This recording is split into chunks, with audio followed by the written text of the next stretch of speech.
Hello friends, स्वागत है आपका आपके अपने चैनल एचएससी स्टडी गाइड में। आज इस वीडियो में हम बात करने वाले हैं फैक्ट्री एक्ट 1948 के बारे में। तो चलिए फिर वीडियो को स्टार्ट करते हैं। चलिए अब जानते हैं कि ये फैक्ट्री एक्ट 1948 आने से पहले क्या स्थिति थी, यानी कि उसके हिस्ट्री के बारे में कि फैक्ट्री एक्ट 1948 जो है वो क्यों लाया गया, इसके पीछे की क्या कहानी है।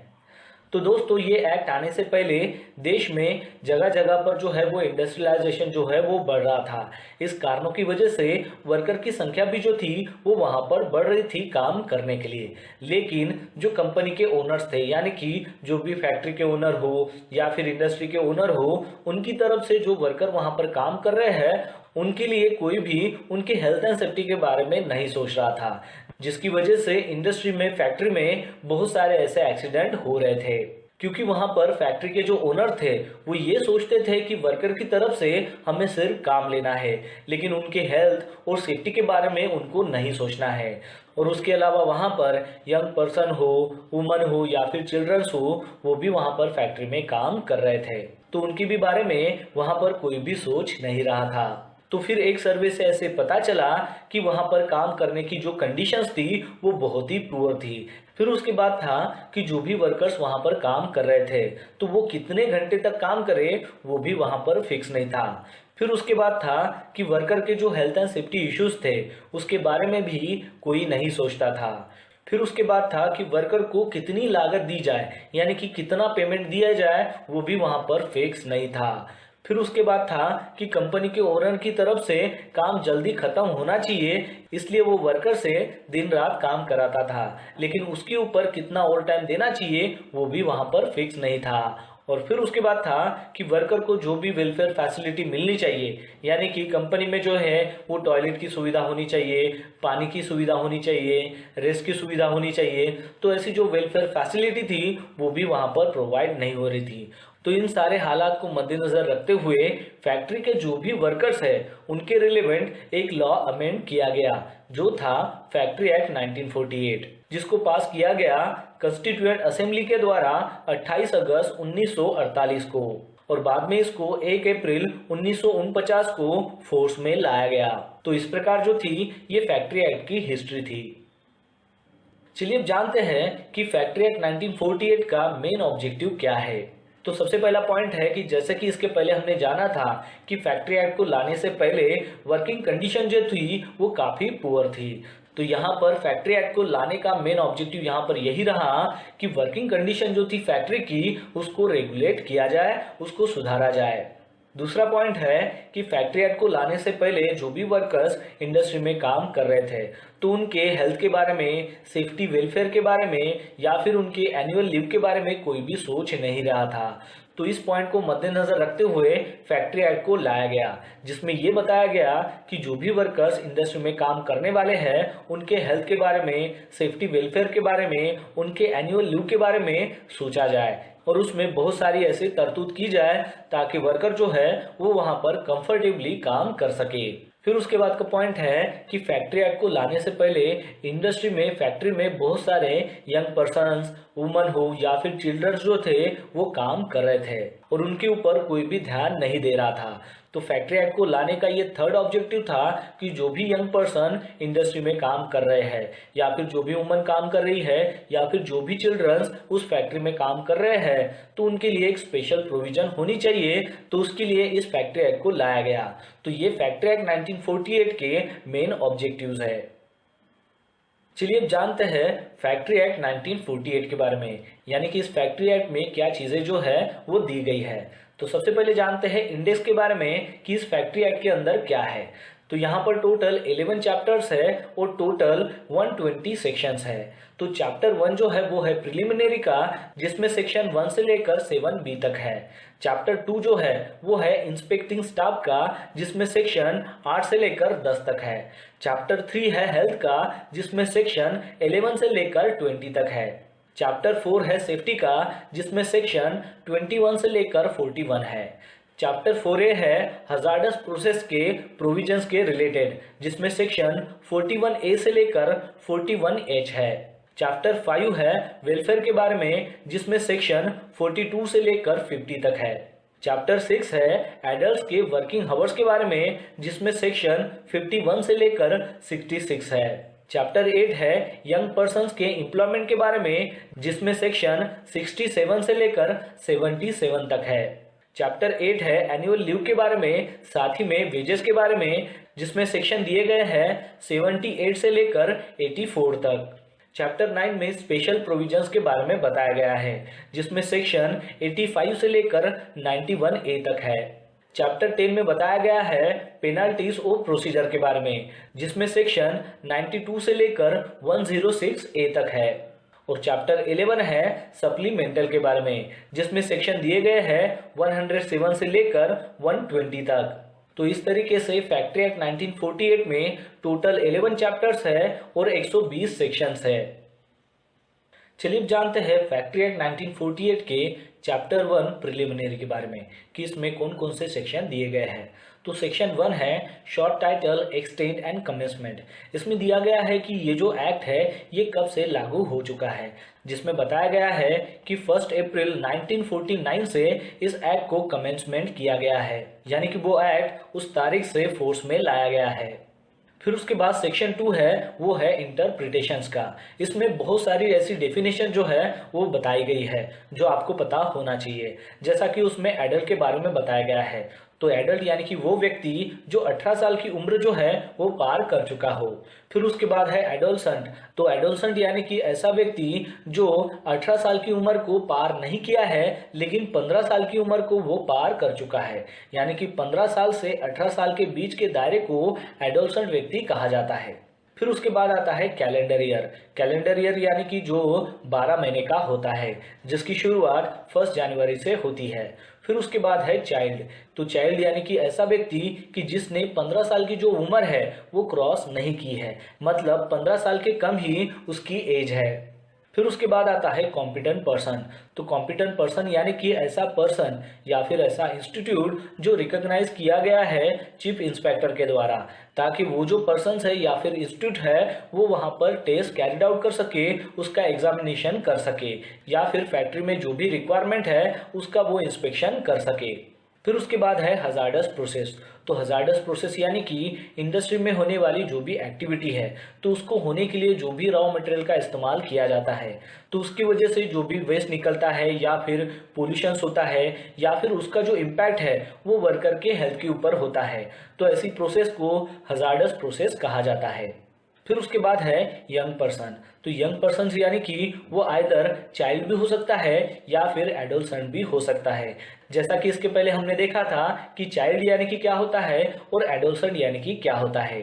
फिर उसके बाद आता है डे। डे यानी कि जिसमें 24 आवर्स होते हैं, जिसकी शुरुआत मिडनाइट से शुरू होती है। फिर उसके बाद आता है वीक। वीक यानी कि जिसमें टोटल 7 डेज होते हैं और जिसकी शुरुआत सैटरडे के मिडनाइट से होती है। फिर उसके बाद है पावर। पावर यानी कि ऐसी इलेक्ट्रिकल एनर्जी या फिर ऐसी कोई भी एनर्जी जिसको मैकेनिकली ट्रांसमिटेड किए जाए, लेकिन वो जो एनर्जी है वो किसी भी आदमी या फिर एनिमल से जनरेट ना हो। फिर उसके बाद है प्राइम मूवर। तो प्राइम मूवर यानी कि ऐसा इंजन, ऐसी मोटर या फिर ऐसा कोई भी अप्लायंस जो जनरेट करता हो या फिर प्रोवाइड करता हो पावर। फिर उसके बाद है ट्रांसमिशन मशीनरी। तो ट्रांसमिशन मशीनरी यानी कि कोई भी शाफ्ट हो, व्हील हो, ड्रम हो, पुल्ली हो या फिर सिस्टम ऑफ पुलिस हो, जिसकी मदद से प्राइम मूवर का जो भी मोशन है उसको ट्रांसमिटेड किया जा सके कोई भी मशीनरी की तरफ।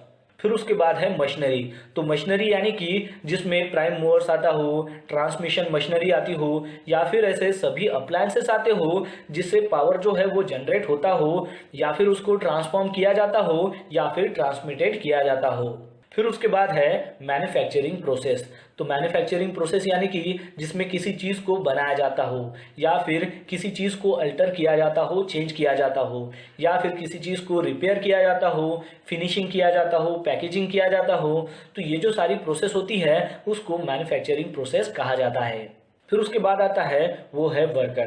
तो वर्कर यानी कि जो भी एम्प्लॉयर है उसके अंडर में जो भी प्रीमाइसेस है, तो उस प्रीमाइसेस में जो भी पर्सन्स उसके अंडर में काम कर रहे हैं, वो चाहे मशीन को साफ कर रहे हो या फिर कोई भी मैन्युफैक्चरिंग प्रोसेस में वो काम कर रहा हो, तो उनको वर्कर कहा जाता है। फिर उसके बाद है फैक्ट्री। फैक्ट्री यानी कि ऐसा कोई भी प्रीमाइसेस हो सकता है कि जहां पर मैन्युफैक्चरिंग जो प्रोसेस है वो कैरिड आउट हो सके, यानी कि उस मैन्युफैक्चरिंग प्रोसेस करने के लिए 10 आदमी हो या फिर 10 से ज़्यादा वर्कर जो है वो काम कर रहे हैं, वो चाहे साल के किसी भी दिन कर रहे हो, और वो काम करते वक्त वो अगर पावर सप्लाई का इस्तेमाल कर रहे हो या फिर ना कर रहे हो, लेकिन मैन्युफैक्चरिंग प्रोसेस कैरिड आउट करने के लिए वो अगर 10 आदमी हो या फिर 10 से ज़्यादा आदमी उस प्रीमाइसेस में अगर काम कर रहे हो तो वो फैक्ट्री के अंडर कंसीडर किया जाता है। फिर उसके बाद है ऑक्यूपायर। ऑक्यूपायर यानी कि ऐसा पर्सन जिसका उस फैक्ट्री के ऊपर टोटल कंट्रोल हो, यानी कि उस फैक्ट्री का जो ओनर है उसे ऑक्यूपायर कहा जाता है। अब ये जो ऑक्यूपायर है ये एक इंडिविजुअल पर्सन भी हो सकता है या फिर कुछ मेंबर भी हो सकते हैं। फिर उसके बाद सेक्शन 3 जो है उसमें रेफरेंस दिया गया है टाइम ऑफ डे के बारे में। फिर उसके बाद सेक्शन 4 में बताया गया है कि जो सेपरेट फैक्ट्री हो या फिर 2 से 3 फैक्ट्री हो या फिर एक सिंगल फैक्ट्री हो तो उनके पास क्या पावर होता है कि जिसकी वजह से वो डिफरेंट डिपार्टमेंट जो है वो डिक्लेयर कर सके। फिर उसके बाद सेक्शन 5 में बताया गया है power to exempt during public emergency. फिर उसके बाद सेक्शन 6 में बताया गया है फैक्ट्री के रजिस्ट्रेशन के बारे में, उसके अप्रूवल के बारे में, उसके लाइसेंस के बारे में।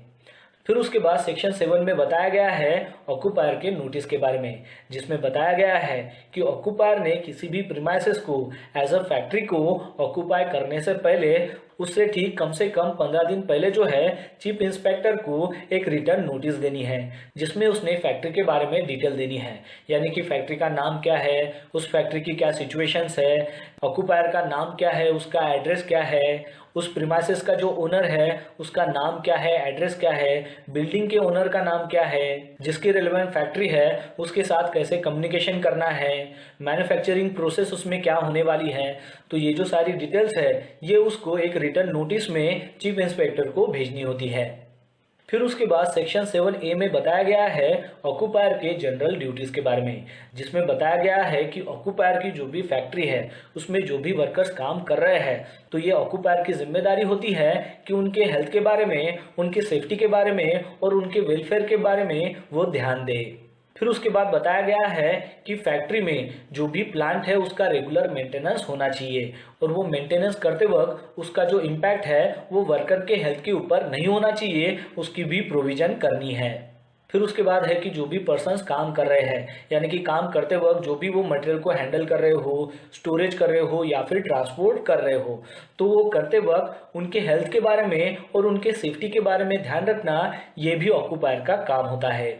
फिर उसके बाद है कि वर्कर जो भी काम कर रहे हैं तो उसके बारे में उसको मालूमात होनी चाहिए, तो उसके लिए उसको कैसे इन्फॉर्मेशन देनी है, इंस्ट्रक्शन देना है, ट्रेनिंग प्रोग्राम्स को अरेंज करना है, वहाँ पर सुपरविजन प्रोवाइड कराना है, ये भी ऑक्यूपायर का काम होता है।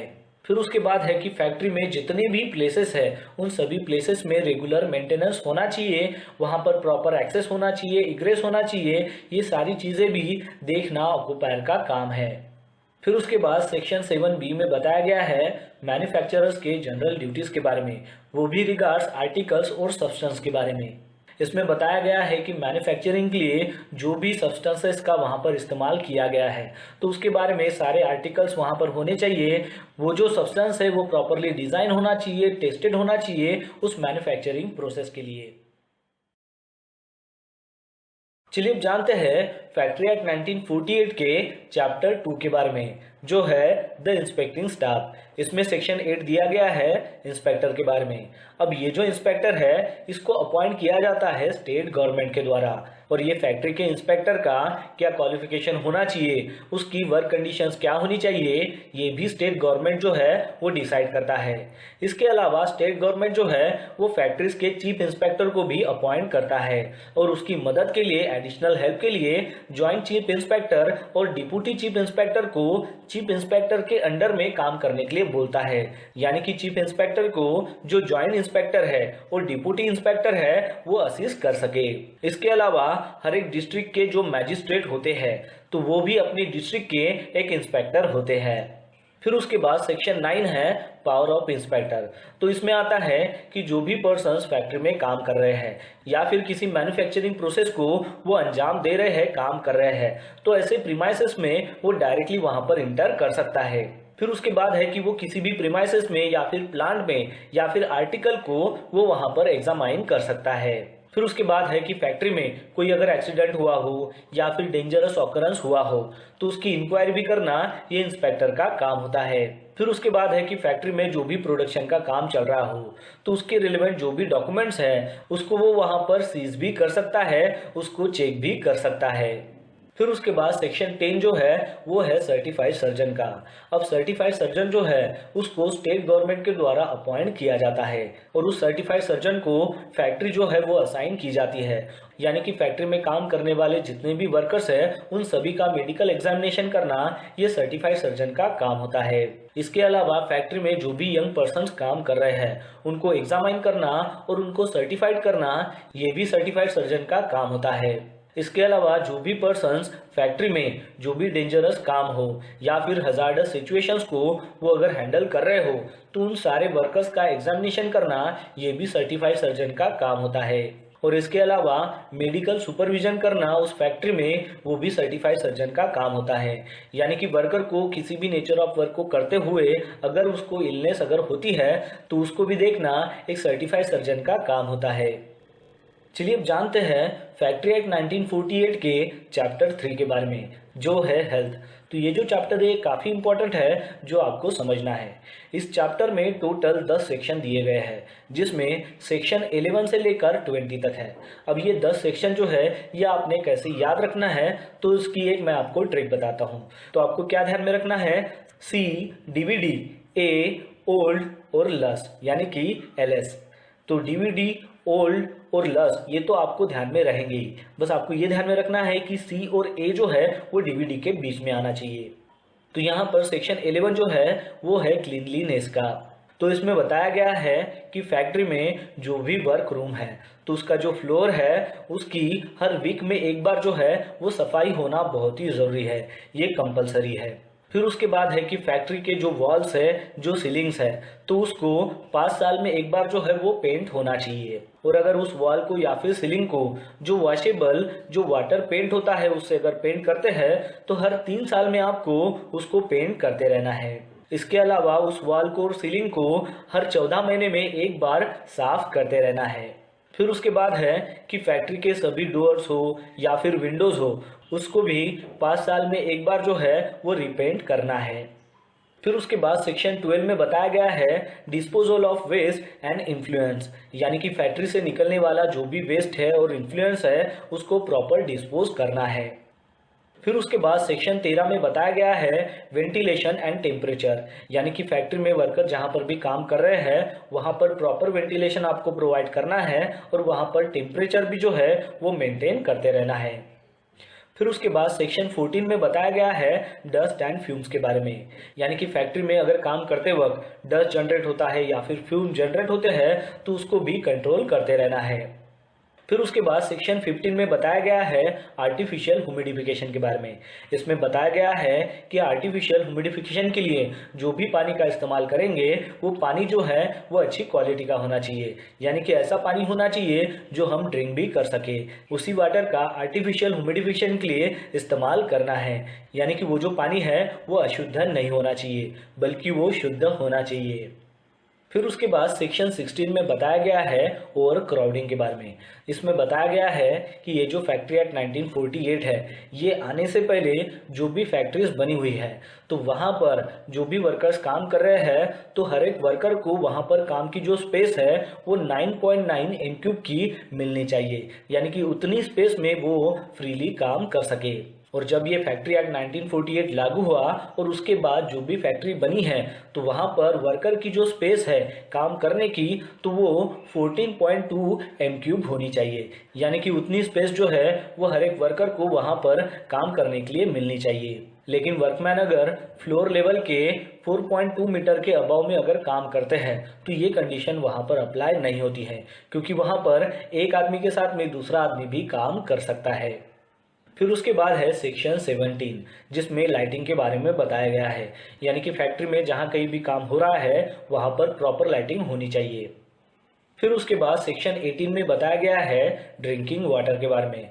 इसमें बताया गया है कि जहां पर भी 250 वर्कर अगर है तो वहां पर आपको एक ड्रिंकिंग वाटर स्टेशन जो है वो प्रोवाइड कराना है। इसका मतलब ये नहीं है कि 250 से कम अगर वर्कर वहां पर काम कर रहे हैं तो वहां पर पानी की फैसिलिटी नहीं होनी चाहिए। वहां पर जो है पानी की फैसिलिटी तो आपको प्रोवाइड करनी है, लेकिन ये एक लॉ है कि जहां पर 250 वर्कर है वहां पर आपको एक ड्रिंकिंग वाटर स्टेशन जो है वो प्रोवाइड कराना ही है।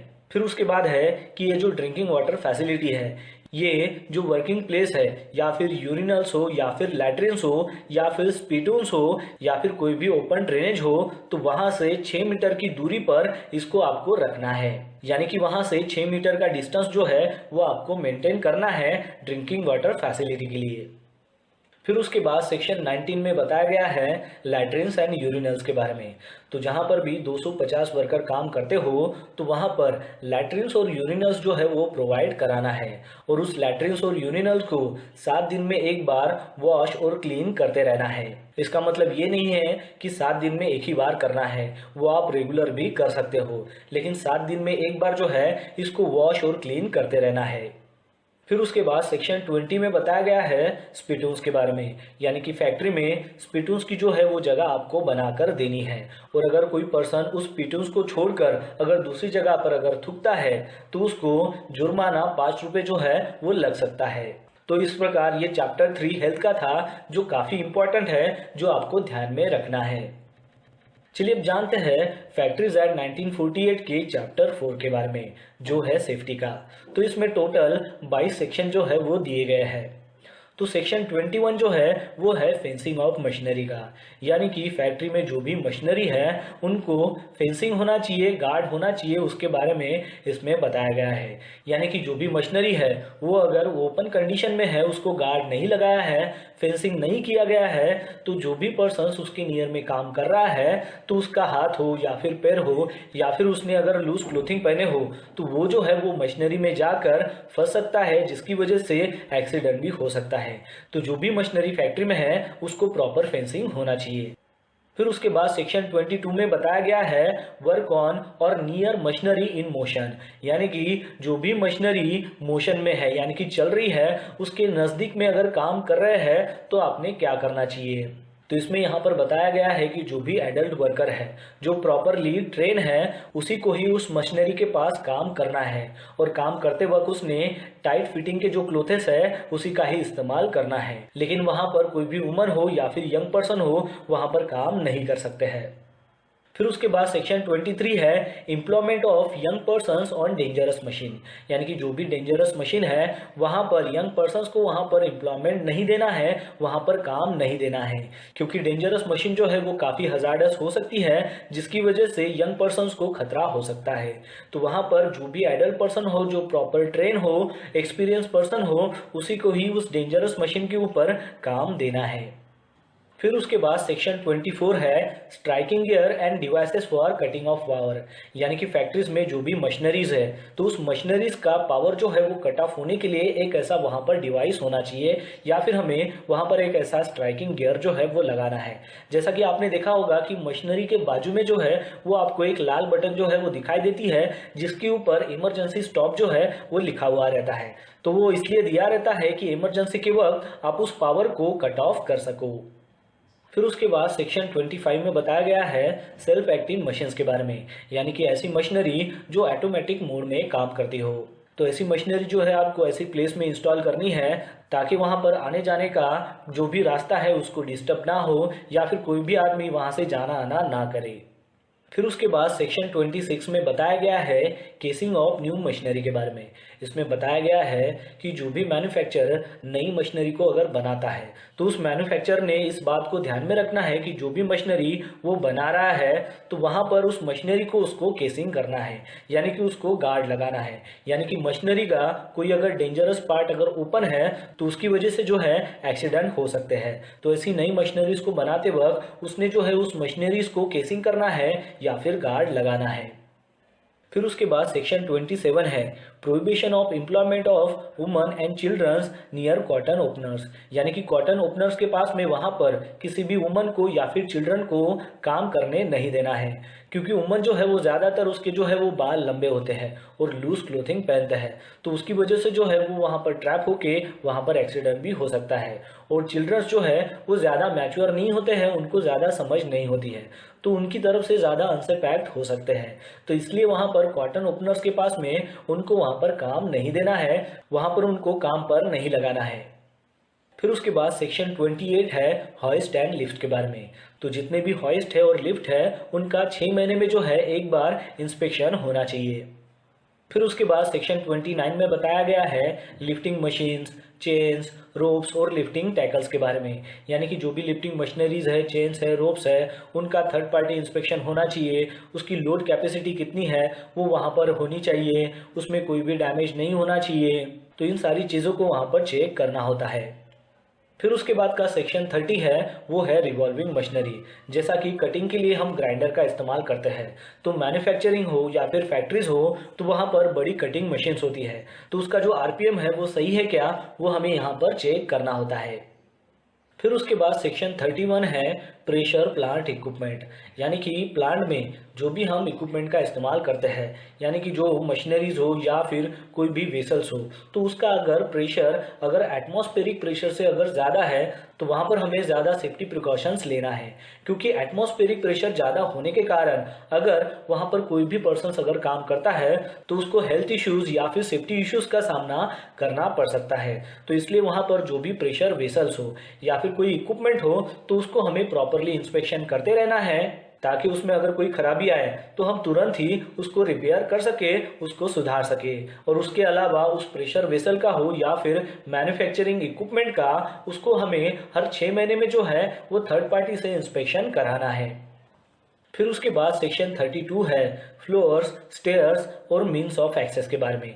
यानी कि जो भी हमारे पास फ्लोर्स है, स्टेयर है या फिर जहाँ पर भी एक्सेस बना है तो वो प्रॉपर मटेरियल से बनना होना चाहिए और उसके पास कोई भी ऑब्स्ट्रैकल नहीं होना चाहिए। और हमें बार बार जो है उस एक्सेस को क्लीन करते रहना है ताकि उसमें कोई ऑब्स्ट्रैकल ना आए जिसकी वजह से किसी को परेशानी हो। फिर उसके बाद सेक्शन 33 में बताया गया है पिट्स, सम्स और ओपनिंग इन फ्लोर्स के बारे में। यानी कि फैक्ट्रीज में या फिर कंपनीज में कोई भी अगर पिट हो या फिर कोई सम्स हो या फिर कोई भी फ्लोर को ओपनिंग हो तो वो हमें क्लोज करके रखनी है, क्योंकि वहां पर हमें कोई भी ओपनिंग नहीं देनी है कि जिसकी वजह से कोई हादसा हो। फिर उसके बाद है सेक्शन 34 जो है एक्सेसिव वेट। यानी कि पर्टिकुलरली किस पर्सन ने कितना वेट उठाना चाहिए इसके बारे में इसमें जानकारी दी गई है। जैसे कि कोई अगर एडल्ट मेल है तो उसने 50 केजी जो है वो वेट उठा सकता है। अगर एडल्ट फीमेल है तो वो 30 केजी तक वो लोड उठा सकता है। एडोलसेंट मेल अगर है तो वो 30 केजी उठा सकता है। एडोलसेंट अगर फीमेल है तो वो 20 केजी उठा सकती है। मेल चाइल्ड है तो वो 16 केजी वेट उठा सकते हैं और अगर फीमेल चाइल्ड है तो वो 13 केजी वेट उठा सकते हैं। फिर उसके बाद है सेक्शन 35 जो है प्रोटेक्शन ऑफ आई के बारे में। यानी कि जब भी हम फैक्ट्रीज में काम करते हैं तो वहाँ पर हमें हमारे आई पर सेफ्टी गॉगल जो है वो लगाना है या फिर सुटेबल जो गॉगल है उसको हमें लगाना है, क्योंकि वहाँ पर बहुत सारे ऐसे केमिकल्स हो सकते हैं जो आपकी आंखों में जा सकते हैं या फिर कोई फ्लाइंग ऑब्जेक्ट हो सकता है जो आपकी आंखों में जाकर उसको इंजरी कर सकता है। इसलिए आप जब भी काम करो तो वहाँ पर आपको आपके आई को प्रोटेक्ट करना है, वो भी सेफ्टी गॉगल से। फिर उसके बाद सेक्शन 36 है precaution against dangerous fumes, gases etcetera in confined space. यानी कि कन्फाइंड स्पेस में जो भी पर्सन्स काम कर रहे हैं तो वहाँ पर डेंजरस फ्यूम जनरेट होते हैं या फिर गैसेस जो है वो निकलती है, तो उसके अगेंस्ट हमने क्या प्रिकॉशंस लेना है उसके बारे में इसमें बताया गया है। जैसे कि कन्फाइंड स्पेस में काम करने से पहले हमें गैस टेस्ट वहाँ पर करनी है कि कोई भी डेंजरस गैसेस वहाँ पर अवेलेबल है क्या, और जो प्रॉपर और ट्रेन पर्सन्स है उन्हीं को ही हमें परमिशन देनी है उस कन्फाइंड स्पेस में काम करने के लिए। और वहाँ पर कन्फाइंड स्पेस का प्रॉपर परमिट होना चाहिए कि वहाँ पर हम काम कर सकते हैं या नहीं कर सकते हैं। तो ये सारी प्रोविजंस यहाँ पर दी गई है। फिर उसके बाद सेक्शन 36A है जिसमें बताया गया है precautions regarding the use of portable electrical light. तो पोर्टेबल जो इलेक्ट्रिक लाइट है जो भी हम इस्तेमाल करते हैं तो उसका मैक्सिमम 24 जो है वो वोल्ट होना चाहिए। यानी कि 24 वोल्ट वाला ही हमें इलेक्ट्रिक लाइट वहां पर इस्तेमाल करना है। फिर उसके बाद सेक्शन 37 में बताया गया है एक्सप्लोजिव और इनफ्लेमेबल जो डस्ट है, गैस है, उसके बारे में। फिर उसके बाद है section 38 precaution in case of fire. तो इसमें बताया गया है कि इंडस्ट्री में हो या फिर फैक्ट्री में जहाँ कहीं भी हॉट वर्क का काम होता हो जिससे फायर उत्पन्न होती है, तो वहाँ पर हमें नेसेसरी प्रिकॉशन जो है वो लेनी होती है। जैसे कि एग्जांपल के तौर पर हॉट वर्क में आता है ग्राइंडिंग हो या फिर वेल्डिंग हो, तो वो काम करते समय उसके नियर में अगर कोई फ्लैमेबल मटेरियल है तो उसको हमें वहाँ से हटाना है। अगर हम उसको नहीं हटा सकते हैं तो कोई फायर रिटार्डर जो मटेरियल है उससे हमें उसको ढाकना है, या फिर हमें कोई ऐसा पार्टीशन करना है ताकि हॉट वर्क करते वक्त कोई भी फायर की चिंगारी जो है वो वहाँ तक ना पहुँचे। इसके अलावा जहाँ पर भी ये काम हो रहा है वहाँ पर हमें फायर इक्विपमेंट जो है वो रखना है, जैसे कि फायर एक्सटिंग्विशर हो या फिर फायर बकेट हो, वो वहाँ पर रखनी है। तो ऐसी प्रिकॉशन हमें लेनी होती है। फिर उसके बाद सेक्शन 39 में बताया गया है power to require specification of defective parts और test of stability.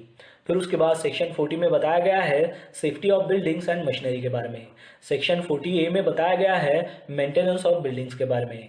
Section 40B में बताया गया है सेफ्टी ऑफिसर्स के बारे में।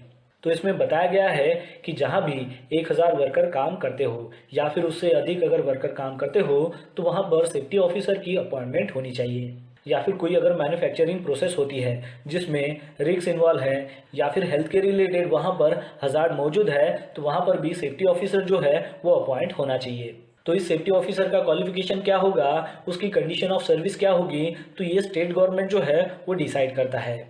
और फिर उसके बाद सेक्शन 41 है power to make rules to supplement this chapter. तो इस प्रकार जो है ये चैप्टर 4 है सेफ्टी का, जिसमें टोटल 22 सेक्शन दिए गए हैं। तो इसमें कुछ जो सेक्शन है वो काफी इंपॉर्टेंट है, जैसा कि मैंने आपको यहाँ पर बताया है। फिर उसके बाद फैक्ट्रीज एक्ट 1948 में चैप्टर 4A में बताया गया है provisions relating to hazardous process. इसमें सेक्शन 41A है constitutions of site appraisal committee. अब इसमें क्या होता है कि जो भी फैक्ट्री हो या फिर इंडस्ट्री हो उसमें अगर हजार्डस प्रोसेस करना हो या फिर जिस फैक्ट्री में या फिर इंडस्ट्री में हजार्डस प्रोसेस चल रही है उसको एक्सपांड करना हो, तो उसके लिए जो है उसकी एप्लीकेशन जो है वो स्टेट गवर्नमेंट को देनी होती है। तो स्टेट गवर्नमेंट क्या करता है कि इस एप्लीकेशन को चेक करने के लिए एक साइट अप्रेजल कमेटी जो है वो अपॉइंट करता है। और ये साइट अप्रेजल कमेटी का ये काम होता है कि वो जो एप्लीकेशन आई हुई है कि जिस फैक्ट्री में या फिर इंडस्ट्री में हजार्डस प्रोसेस जो है वो चलने वाले हैं तो उसको वो एग्जामाइन करे। इसके अलावा साइट अप्रेजल कमेटी को अगर कोई इंफॉर्मेशन अगर चाहिए होगी, यानी कि जो भी हजार्डस प्रोसेस के रिलेटेड अगर कोई इंफॉर्मेशन चाहिए होगी, तो जो भी एप्लीकेशन जिस ओनर की तरफ से आई है तो उसको वो इंफॉर्मेशन मांग सकता है या फिर डाटा जो है वो मांग सकते हैं। और साइट अप्रेजल कमेटी ने इसका जो टोटल रिकमेंडेशन है वो विथ इन 90 डेज जो है वो स्टेट गवर्नमेंट को देना होता है। यानी कि ये जो एप्लीकेशन है इसके बारे में जो है उनको बताना होता है कि इस एप्लीकेशन को अप्रूव करना है या फिर डिसअप्रूव करना है। और फिर स्टेट गवर्नमेंट जो है वो डिसाइड करती है कि इसका अप्रूवल देना है या नहीं देना है। फिर उसके बाद सेक्शन 41C में दिया गया है specific responsibility of the occupier in relation to hazardous process. यानी कि ऑक्यूपायर जो भी हजार्डस प्रोसेस को हैंडल कर रहे हैं उसकी स्पेसिफिक रिस्पॉन्सिबिलिटी के बारे में यहाँ पर बताया गया है। फिर उसके बाद सेक्शन 41D में दिया गया है power of central government to appoint inquiry committee. फिर उसके बाद सेक्शन 41E में दिया गया है इमरजेंसी स्टैंडर्ड्स के बारे में। इसमें दिया गया है कि ऑन साइड इमरजेंसी प्लान हो या फिर ऑफ साइड इमरजेंसी जो प्लान हो वो इनके पास होना चाहिए। फिर उसके बाद सेक्शन 41F में दिया गया है permissible limits of exposure of chemical and toxic substances. यानी कि फैक्ट्री से निकलने वाला जो भी केमिकल हो या फिर टॉक्सिक सब्सटेंसेस हो तो उसको जो परमिसिबल लिमिट्स है उसमें ही जो है वो बाहर छोड़ना है। फिर उसके बाद सेक्शन 41G है workers participation in safety management. यानी कि सेफ्टी मैनेजमेंट में वर्कर का पार्टिसिपेशन जो है वो होना चाहिए।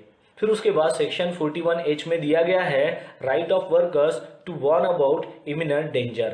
यानी कि वर्कर्स को काम करते वक्त या फिर कहीं पर डेंजर अगर दिखता है तो उसने वो इमीडिएट वो काम छोड़ना है और उसकी जो रिपोर्ट है वो अपने सुपरवाइजर को करनी है और सुपरवाइजर की ये जिम्मेदारी होती है कि उसको वो रेक्टिफाई करे। तो यहाँ पर वर्कर का ये राइट है कि जहाँ पर भी उसको डेंजर दिखता है तो वो काम ना करे और उसकी जो रिपोर्ट है वो सुपरवाइजर को करे।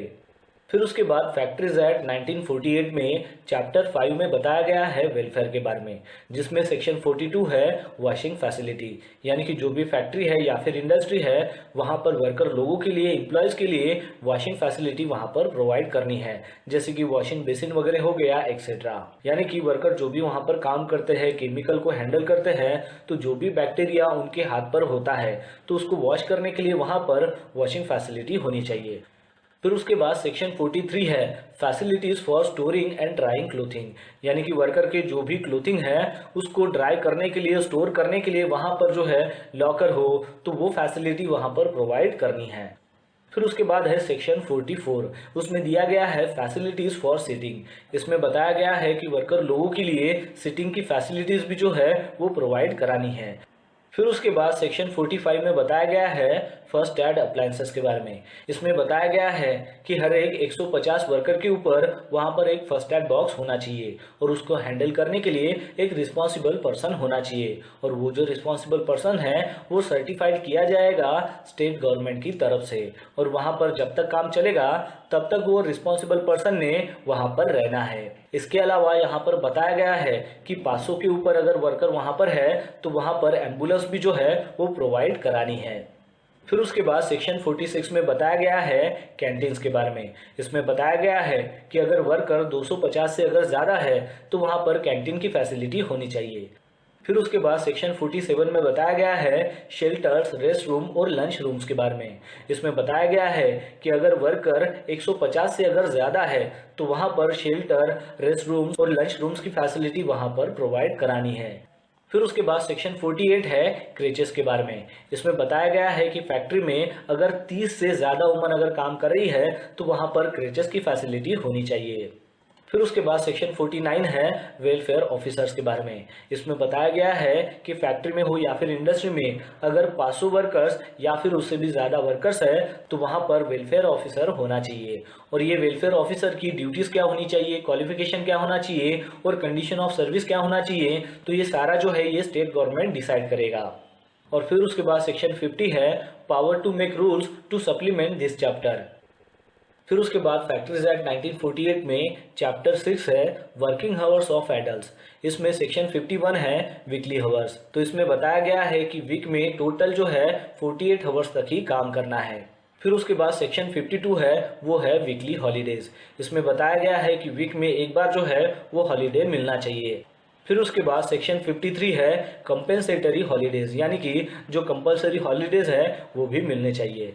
फिर उसके बाद सेक्शन 54 है डेली हावर्स के बारे में। इसमें बताया गया है कि डेली में 9 हावर्स तक ही काम करना है, लेकिन अगर आपको इससे ज़्यादा अगर काम करना है तो उसके लिए चीफ इंस्पेक्टर से आपको परमिशन लेनी है, लेकिन उसके लिए जो है वो मैक्सिमम 12 घंटे तक ही काम कर सकते हैं, यानी कि 9 घंटे प्लस 3 घंटे वहाँ पर एडिशनल मिल सकते हैं, लेकिन उसके लिए कंपनी के ओनर को उसके लिए ओवर टाइम देना होगा।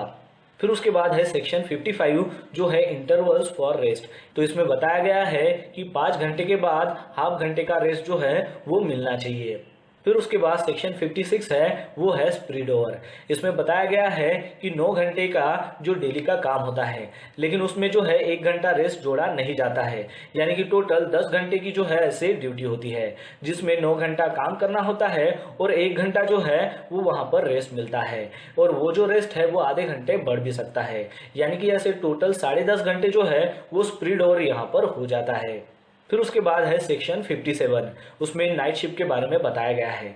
तो नाइट शिफ्ट में जो है जैसे कि वुमन को नाइट शिफ्ट अलाउ नहीं है, या फिर चिल्ड्रंस को भी नाइट शिफ्ट में काम करने के लिए अलाउ नहीं है। फिर उसके बाद है सेक्शन 57 जो है नाइट शिफ्ट के बारे में। इसमें बताया गया है कि वुमन को और चाइल्ड को नाइट शिफ्ट में काम करने के लिए परमिशन नहीं है। अगर वुमन को अगर काम करना है तो मॉर्निंग 6 से लेकर 7 के बीच में ही वो काम कर सकती है। फिर उसके बाद है section 58 prohibition of overlapping shifts. इसमें बताया गया है कि कंटिन्यू जो शिफ्ट है, यानी कि पहली शिफ्ट खत्म होने के बाद जो दूसरी शिफ्ट चालू होती है तो उसमें वर्कर काम नहीं कर सकते हैं। मतलब पहली शिफ्ट खत्म हो जाने के बाद दूसरी शिफ्ट में जो है वो लगातार काम नहीं कर सकते हैं, उसमें जो है वो गैप होनी चाहिए। अगर किसी एम्प्लॉय की अगर शिफ्ट चेंज करना है तो वीकली ऑफ होने के बाद ही आप उसकी शिफ्ट चेंज कर सकते हो। फिर उसके बाद है सेक्शन 59 जिसमें बताया गया है extra wages for over time के बारे में, यानी कि डेली हावर्स के बाद भी अगर वो ओवर टाइम में काम करते हैं तो उसका एक्स्ट्रा वेजेस जो है वो ओनर को देना होगा। फिर उसके बाद है सेक्शन 60, जिसमें बताया गया है रेस्ट्रिक्शंस ऑन डबल एम्प्लॉयमेंट। फिर उसके बाद सेक्शन 61 है notice of periods of work for adult. Section 62 है register of adult workers. Section 63 है hours of work to correspond with notice under section 61 and register under section 62। Section 64 है power to make exempting rules. Section 65 है power to make exempting orders. Section 66 है further restrictions on employment of woman. फिर उसके बाद factories act 1948 में chapter 7 में बताया गया है एम्प्लॉयमेंट ऑफ यंग पर्सन के बारे में, जिसमें सेक्शन 67 है prohibition of employment of young children. इसमें बताया गया है कि जो भी चिल्ड्रंस जिनकी 14 से कम उम्र है तो उनको काम पर नहीं लगाना है। फिर उसके बाद इसमें बताया गया है कि जो भी एडोलसेंट पर्सन है, यानी कि जिसकी एज 15 से 18 साल के बीच में है, तो उनको एज ए एम्प्लॉय करके आपको ट्रीट नहीं करना है जब तक उनके पास फिजिकल फिटनेस का सर्टिफिकेट नहीं आता है, वो भी एक सर्टिफाइड सर्जन से। फिर उसके बाद सेक्शन 68 है non adult workers to carry tokens. फिर उसके बाद सेक्शन 69 है सर्टिफिकेट ऑफ फिटनेस। तो इस सेक्शन में बताया गया है कि जो भी यंग पर्सन है उन्होंने एक एप्लीकेशन लिखनी है। ये एप्लीकेशन वो यंग पर्सन खुद लिख सकते हैं या फिर उनके पेरेंट्स लिख सकते हैं या फिर वहाँ के मैनेजर भी लिख सकते हैं। और ये जो एप्लीकेशन है ये सर्टिफाइड सर्जन को देनी है कि इस यंग पर्सन का मेडिकल फिटनेस करना है। फिर सर्टिफाइड सर्जन जो है उसका मेडिकल एग्जामिनेशन करेगा और फिर ये डिसाइड करेगा कि वो फिजिकली काम करने के लिए सही है या नहीं है, और अगर सही है तो 12 महीने के लिए उसको एक मेडिकल फिटनेस सर्टिफिकेट देगा। अब इसमें जो है 2 तरीके के सर्टिफिकेट्स आते हैं, एक है एज अ चाइल्ड करके और दूसरा है एज अ एडल्ट करके। तो जो भी यंग पर्सन है जिसने 14 साल की उम्र जो है वो पार कर ली है लेकिन 15 साल की उम्र पार नहीं की है तो उसको एज अ चाइल्ड करके सर्टिफिकेट दिया जाएगा। और जो यंग पर्सन है जिसने 15 साल की उम्र पार कर चुका है तो उसको एज अ एडल्ट करके सर्टिफिकेट दिया जाएगा। लेकिन ये जो सर्टिफिकेट है ये 12 महीने के लिए ही वैलिड रहेगा। और यहाँ पर जो एडोलसेंट पर्सन है वो 6 से 7 बजे तक ही काम कर सकेगा, यानी कि उसको नाइट शिफ्ट में काम नहीं करना है। फिर उसके बाद सेक्शन 70 है effect of certificate of fitness granted to adolescent. फिर उसके बाद सेक्शन 71 है वर्किंग आवर्स फॉर चिल्ड्रन।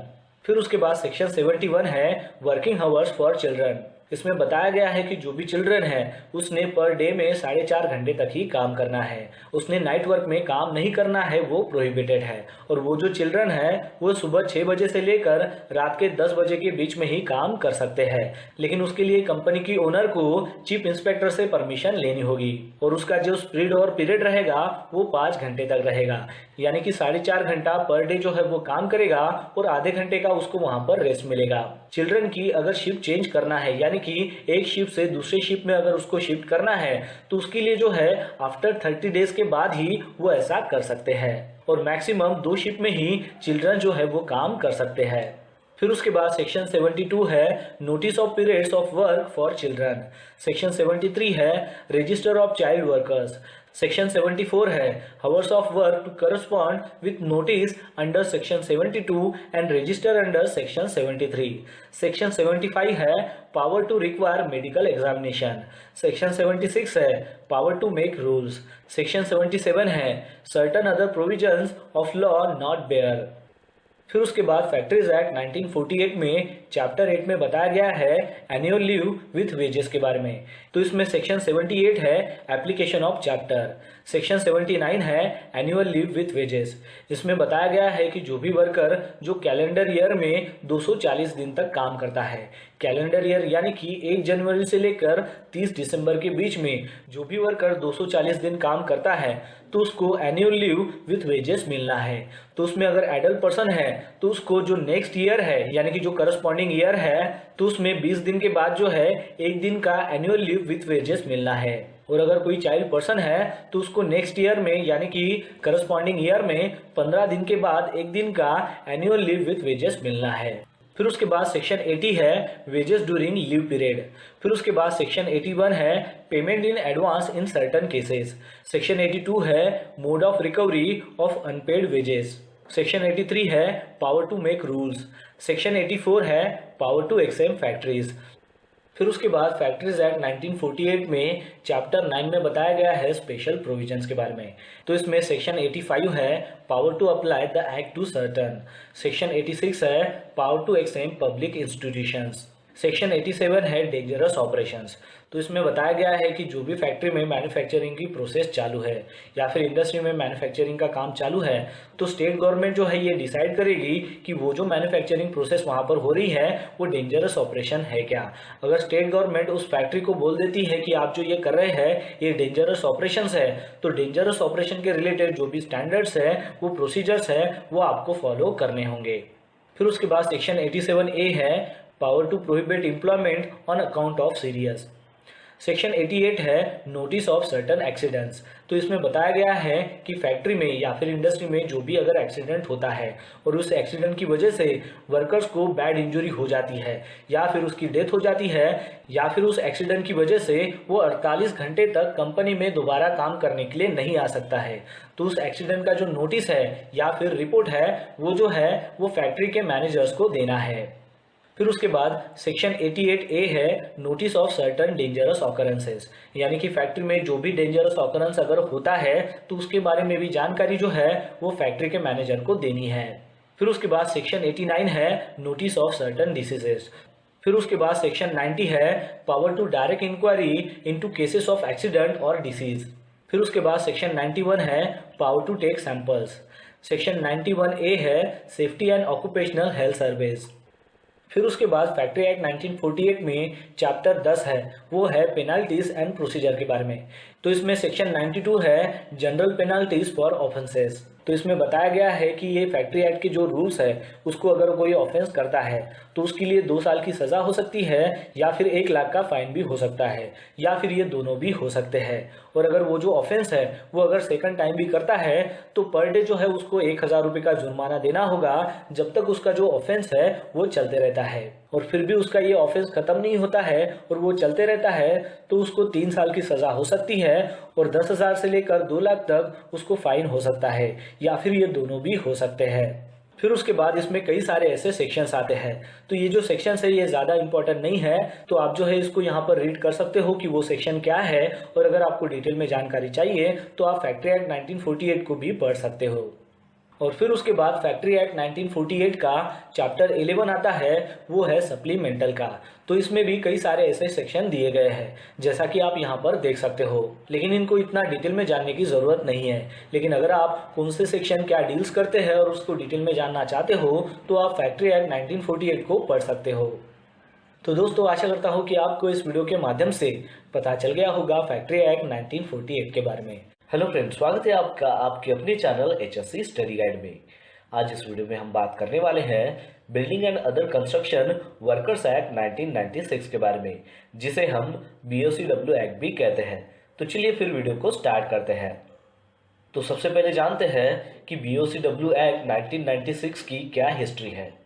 तो दोस्तों इंडिया को इंडिपेंडेंस मिलने के बाद सन 1947 से लेकर 1995 तक कंस्ट्रक्शन वर्कर्स जहां पर भी काम कर रहे थे तो उनके लिए कोई भी ऐसा कायदे कानून नहीं था, यानी कि उनके हेल्थ के बारे में सोचने वाला ऐसा कोई लॉ नहीं था, सेफ्टी के बारे में, वेलफेयर के बारे में सोचने वाला कोई भी ऐसा कायदे कानून वहां पर नहीं था। और उस समय 8 से 10 मिलियन तक स्किल और अनस्किल जो भी वर्कर्स है वो कंस्ट्रक्शन सेक्टर में इंडिया में काम कर रहे थे।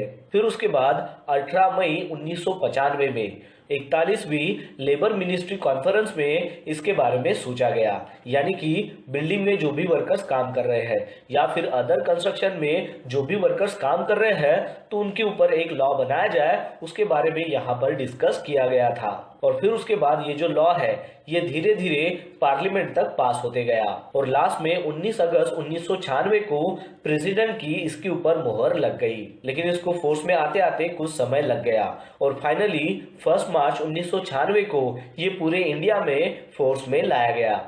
चलिए अब जानते हैं कि BOCW एक्ट 1996 का मेन ऑब्जेक्टिव क्या है। तो ये जो BOCW एक्ट है ये इसलिए बनाया गया है ताकि बिल्डिंग एंड अदर कंस्ट्रक्शन जो भी वर्कर्स है उनके एम्प्लॉयमेंट और कंडीशन ऑफ सर्विस को वहां पर रेगुलेट किया जाए, यानी कि उसको सुधारा जाए। इसके अलावा जो भी building and other construction workers है उनके सेफ्टी के बारे में सोचा जाए, उनके हेल्थ के बारे में सोचा जाए और जो भी वेलफेयर फैसिलिटी है वो भी उनको मिलनी चाहिए। इसके अलावा अदर कोई अगर मैटर इसके साथ में अगर कनेक्टेड है तो उसको भी यहाँ पर प्रोवाइड किया जाए। तो ये इसका मेन ऑब्जेक्टिव है। तो इस BOCW एक्ट का मेन पर्पस ये है कि जो भी कंस्ट्रक्शन वर्कर्स है उनके काम के कंडीशंस के ऊपर ध्यान दिया जाए, ये इसका मेन पर्पस है। ये जो BOCW एक्ट है ये बिल्डिंग कंस्ट्रक्शन जो वर्कर्स है उनके लिए एक सोशल वेलफेयर स्कीम है और इसका मेन मोटिव ये है कि इसकी वजह से वर्कर्स को बेनिफिट मिले और ये बेनिफिट्स उन बिल्डिंग कंस्ट्रक्शन वर्कर्स के लिए है जो भी बिल्डिंग एंड अदर कंस्ट्रक्शन में अपना काम कर रहे हैं पूरे कंट्री में। तो चलिए अब जानते हैं BOCW एक्ट 1996 के इंडेक्स के बारे में कि इस एक्ट के अंदर क्या दिया गया है। तो इस BOCW एक्ट के अंदर टोटल 11 चैप्टर्स दिए गए हैं और इसमें टोटल 64 सेक्शन दिए गए हैं। तो इसमें चैप्टर 1 है प्रिलिमिनरी का, जिसमें सेक्शन 1 से लेकर 2 तक दिया गया है। चैप्टर 2 है the advisory committees and expert committees का, जिसमें सेक्शन 3 से लेकर 5 तक दिया गया है। चैप्टर 3 है रजिस्ट्रेशन ऑफ एस्टेब्लिशमेंट का, जिसमें सेक्शन 6 से लेकर 10 तक दिया गया है। चैप्टर 4 है registration of building workers as beneficiaries का, जिसमें सेक्शन 11 से लेकर 70 तक दिया गया है। चैप्टर 5 है building and other construction workers welfare board का, जिसमें सेक्शन 18 से लेकर 27 तक दिया गया है। चैप्टर 6 है hours of work welfare measures and other condition of service of building workers का, जिसमें सेक्शन 28 से लेकर 37 तक दिया गया है। चैप्टर 7 है सेफ्टी एंड हेल्थ मेजर्स का, जिसमें सेक्शन 38 से लेकर 41 तक दिया गया है। चैप्टर 8 है इंस्पेक्टिंग स्टाफ का, जिसमें सेक्शन 42 से लेकर 43 तक दिया गया है। चैप्टर 9 है स्पेशल प्रोविजंस का, जिसमें सेक्शन 44 से लेकर 46 तक दिया गया है। चैप्टर 10 है पेनल्टीज एंड प्रोसीजर का, जिसमें सेक्शन 47 से लेकर 55 तक दिया गया है। और चैप्टर 11 है मिसलेनियस का, जिसमें सेक्शन 56 से लेकर 64 तक दिया गया है। तो इस तरीके से इस BOCW एक्ट 1996 में टोटल 11 चैप्टर्स है और टोटल 64 सेक्शंस है। चलिए अब जानते हैं BOCW एक्ट 1996 के चैप्टर 1 के बारे में, जो है प्रिलिमिनरी का। तो इसमें सेक्शन 1 में दिया गया है short title extend commencement and application के बारे में। तो इस एक्ट का मेन जो स्कोप है वो पूरे इंडिया में जो है वो एक्सटेंड किया गया है, यानी कि पूरी इंडिया में बिल्डिंग एंड अदर कंस्ट्रक्शन का जहां पर भी काम हो रहा है वहां पर ये एप्लीकेबल है।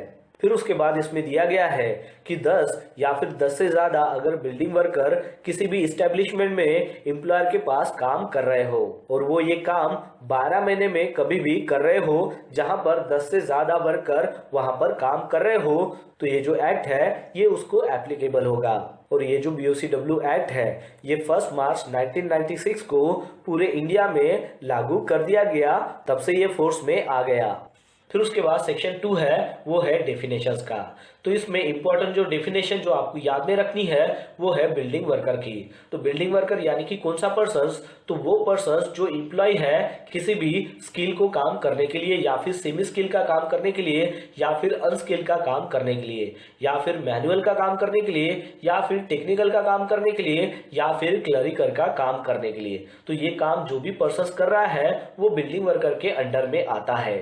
लेकिन आपको यहाँ पर एक बात ध्यान में रखनी है कि जो भी एडमिनिस्ट्रेटिव का काम करता है या फिर मैनेजर के लेवल का काम करता है तो वो लोग जो है ये बिल्डिंग वर्कर की कैटेगरी में नहीं आते हैं। चलिए अब जानते हैं BOCW एक्ट 1996 के चैप्टर 2 के बारे में, जो है the advisory committee and expert committee के बारे में।